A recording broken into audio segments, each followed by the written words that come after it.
Hola, bienvenido a la clase de física con el profesor Nicolás Torres Brauer.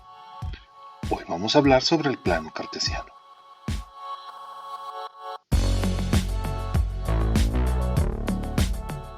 Para empezar a hablar del plano cartesiano tenemos que recordar lo que es la recta numérica.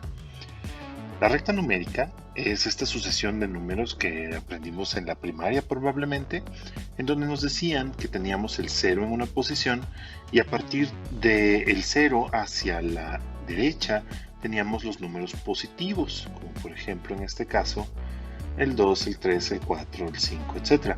Y hacia la izquierda teníamos los números negativos. Si tú recuerdas esta recta numérica, algo que solíamos hacer en esta recta era hacer sumas, por ejemplo, moviéndonos de una posición a otra. Si estábamos en el 0 y nos movíamos 3 posiciones hacia la derecha y luego 2 posiciones hacia la derecha, esto era 3 más 2 igual a 5. O podíamos hacer restas también, como por ejemplo si yo me movía 5 posiciones a la derecha y luego me movía hacia la izquierda, eso sería un número negativo, 3 posiciones por ejemplo,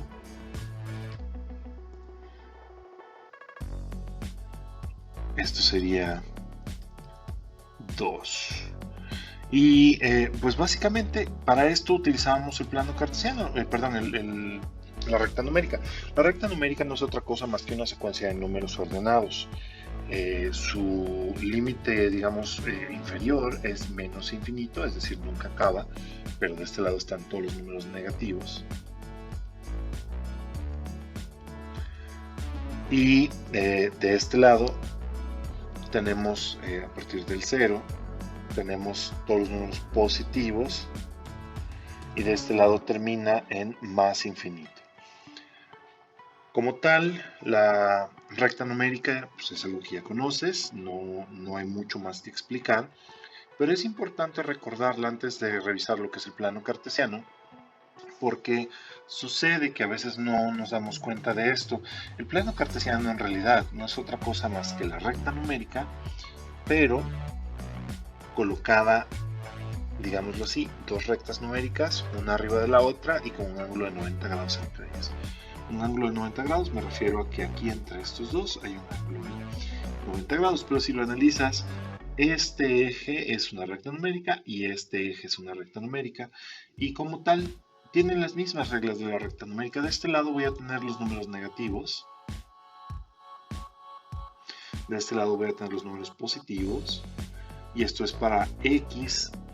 A estas dos rectas numéricas les llamamos x y y, o eje x y eje y, o abscisas y ordenadas, etc. Hay diferentes formas de nombrarlas, pero al fin y al cabo hay que entender son dos rectas numéricas. La siguiente recta numérica que denominamos y, igual tiene las mismas reglas, simplemente hay que entender que se rotó desde esta posición hasta la posición, digamos, vertical, y de este lado tiene los positivos y de este lado tiene los negativos. Como tal, las dos rectas numéricas nos sirven para posicionar objetos en un plano, es decir, con una sola recta yo puedo posicionar un objeto en una línea recta, en una sola dimensión. Yo puedo decir el objeto está en el 2, o puedo decir está en el -3, y entonces yo sé dónde está ese objeto, ¿no? Pero con el plano cartesiano, que son dos rectas numéricas, yo tengo la ventaja de que puedo posicionar un objeto de una forma levemente más compleja, es decir, ahora puedo utilizar todo el plano y no solamente una recta. Eso quiere decir que ahora puedo poner un objeto aquí, acá, acá o acá y no tengo que estar forzosamente sobre esta línea. Para poder colocar un objeto en este plano, pues yo tengo que utilizar la coordenada del eje X y la coordenada del eje Y este punto tendrá dos números que corresponden a su dirección en el plano cartesiano o sus coordenadas en el plano cartesiano, y estas serán denominadas coordenadas X y coordenada Y. Cuando tenemos el plano cartesiano así como aquí, tenemos 4 cuadrantes. Estos 4 cuadrantes se conocen como cuadrante 1 o primer cuadrante, cuadrante 2, cuadrante 3 y cuadrante 4. Estos cuadrantes tienen ciertas características que son importantes que recordemos. Cuando nosotros medimos un ángulo en el primer cuadrante, este ángulo puede existir entre 0 y 90 grados.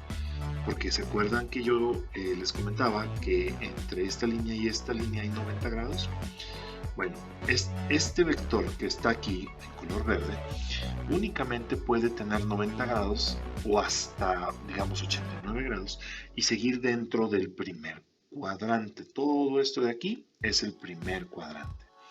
En el segundo cuadrante lo que tenemos es que los grados empiezan, o los ángulos empiezan desde los 91 grados hasta los 180 grados. Una vez que llegamos a 180 grados, ese es el límite y esto es lo que se conoce como el segundo cuadrante. De la misma manera, hasta 270 grados tenemos lo que sería el tercer cuadrante. Y finalmente hasta 360 grados tenemos el cuarto cuadrante. Estos cuadrantes son importantes que los tengamos en la cabeza porque nos ayudan a posicionar los vectores. Al fin y al cabo, este video es parte de la introducción al tema de los vectores y es muy importante que entendamos el plano cartesiano, pero con miras a entender mejor los vectores. Cuando a mí me dan un vector y me dicen que tiene, por ejemplo, 120 grados, pues claramente está en el cuadrante 2. ¿Y cómo lo sé? Pues porque 120 grados está entre 90 y 180. Si a mí me dicen que un vector tiene 350 grados, 350 grados claramente tendrá que estar en el cuarto cuadrante porque está entre 270 y 360. Adicionalmente del valor de los grados, algo que podemos observar en los cuadrantes es que los cuadrantes, por esta situación de los números positivos y negativos que ya estábamos comentando, tienen asignados signos. Esto es decir, cuando un punto está en el primer cuadrante o cuando un vector está en el primer cuadrante, funciona para ambas situaciones. En el caso de un punto, sus dos coordenadas tendrán que ser positivas, es decir, este número tendrá que ser positivo, este número tendrá que ser positivo, porque claramente están del lado positivo de sus respectivos ejes. Pero ¿qué pasa cuando nos vamos al segundo cuadrante? En el segundo cuadrante, si yo coloco un punto, este punto tendrá que ser negativo y este positivo, porque el eje de las X, su medida, en este caso, está apuntando hacia la izquierda del 0 y por lo tanto este es un número negativo. Por lo tanto, y siempre vamos a tener esto como X y Y, X y Y, X es negativo, Y es positivo. Para el tercer cuadrante ambos son negativos, para el cuarto cuadrante X es positivo y Y es negativo.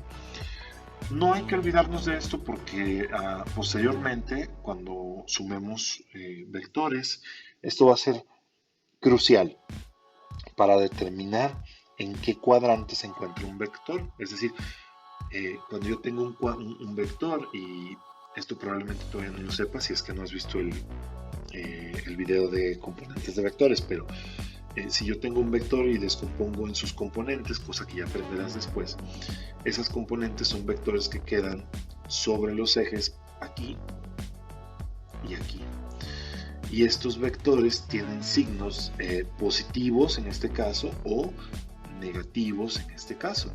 Entonces, las componentes de un vector nos permiten determinar en qué cuadrante se encuentra, porque si las dos componentes son positivas, estoy en el cuadrante 1. Si las dos componentes son negativas, estoy en el cuadrante 2 y así sucesivamente. Si dibujamos una recta, es decir, un vector, bueno, un vector no es una recta, pero mejor dicho, una recta no es un vector, pero un vector sí es una recta. Si dibujamos una recta como por ejemplo un vector y empezamos por el origen, siempre empezando por el origen para que se entienda es el lugar donde los dos ceros coinciden, el del eje X y el del eje Y. Cuando yo dibuje esta recta o este vector, voy a formar un ángulo. ¿Okay? En este caso, este ángulo está representado por esta letra griega y el ángulo siempre lo voy a estar midiendo a partir de aquí. Si yo pongo un ángulo en el segundo cuadrante, pues estoy midiendo, perdón, si yo pongo un vector en el segundo cuadrante, yo voy a medir el ángulo desde aquí y este va a dar toda la vuelta hasta acá. Estoy haciendo énfasis en el hecho de que no importa dónde yo ponga un vector, ya sea en el primer cuadrante, en el segundo cuadrante, en el tercero o en el cuarto inclusive, mis vectores siempre van a tener un ángulo que estoy midiendo desde el inicio, desde X positiva. Esta forma de determinar los ángulos o las direcciones de los vectores se llama ángulos absolutos. Cuando los ángulos se miden desde X positivo, los denominamos absolutos. Y un ángulo absoluto puede tener entre 0 y toda la vuelta 360 grados. ¿Okay? En realidad sería 359 porque 359.99 porque pues 360 sería 0 de nuevo. Esta forma de medir los grados o los ángulos en un plano cartesiano no es la única. Existen otras. Vamos a hablar de una más que es importante para nuestro tema de vectores. En este caso, nada más para hacerles hincapié, el primer ángulo, el verde, equivale más o menos a 40. Esto está hecho sin escala realmente, pero es para que nos demos una idea. El azul está hecho aproximadamente a 135. Es decir, 135 que está entre 90 y 180, pues debería ser en el segundo cuadrante, es este. Y 250 que está entre 180 y 270, pues es en el tercer cuadrante y pues, se refiere a este. Ok, hablando de otras formas de medir los ángulos o las direcciones de los vectores, los podemos medir utilizando el cuadrante. En este caso siempre se va a medir con respecto al X, al eje horizontal, pero del cuadrante en cuestión. Es decir, si yo tengo un ángulo en el segundo cuadrante, yo voy a utilizar esta medida, la roja, la que está aquí, y este va a ser el ángulo que yo voy a reportar. En este caso, por ejemplo, un ángulo de 135 grados absoluto, en realidad se puede también escribir como un ángulo de 45 grados relativo. Pero ¿cómo le hacemos para distinguir entre un ángulo de 45 grados aquí y un ángulo de 45 grados aquí y un ángulo de 45 grados aquí o un ángulo de 45 grados aquí? Pues muy sencillo, especificamos en qué cuadrante estamos, porque si yo les hablo de un ángulo de 45 grados en el segundo cuadrante, pues sabemos que forzosamente tiene que ser este de acá. No puede ser el que está en el tercer cuadrante, no puede ser el que está en el primer cuadrante, no puede ser el que está en el cuarto cuadrante, tiene que ser el que está en el segundo cuadrante, porque así fue especificado. Entonces, nada más para entender la diferencia, un ángulo absoluto se mide desde X positiva siempre, sin importar hasta dónde vaya la vuelta, y un ángulo relativo se mide siempre desde las X de ese cuadrante en particular. ¿Cómo le hacemos para distinguir y no confundirnos? Cuando damos un ángulo relativo, decimos en qué cuadrante se encuentra. De esa forma podemos distinguir entre 45 en el cuadrante 2 y 45 en el cuadrante 3. Un ángulo, para que más o menos vayamos agarrando la onda también, otro ejemplo, un ángulo de 250 grados puede ser escrito como un ángulo de 70 grados. Y observen cómo vuelvo a medir contra X, no medí contra Y, medí contra X. Un ángulo de 70 grados en el cuadrante 3 termina siendo un ángulo de 250 grados absoluto. ¿ok? Pero siempre medimos contra el eje X. No importa si es absoluto o relativo, siempre usamos el eje horizontal para convertir, para medir. Para convertir en triángulos absolutos y relativos tenemos unas fórmulas bien sencillas. En este caso, por ejemplo, en el primer cuadrante, pues si yo tengo un ángulo y tengo un vector y tengo una dirección o un ángulo, el absoluto o el relativo son iguales. Aquí no va a haber diferencia, siempre van a ser iguales. Hay cambios cuando tenemos en el segundo cuadrante, por ejemplo. Ya aquí ya podemos hablar de los cálculos. Si yo les digo que este ángulo es de 135 grados, lo que me falta para llegar a 180, eso es mi ángulo relativo. Por eso siempre decimos que el absoluto es igual a 180 menos el relativo. En este caso, si yo tuviera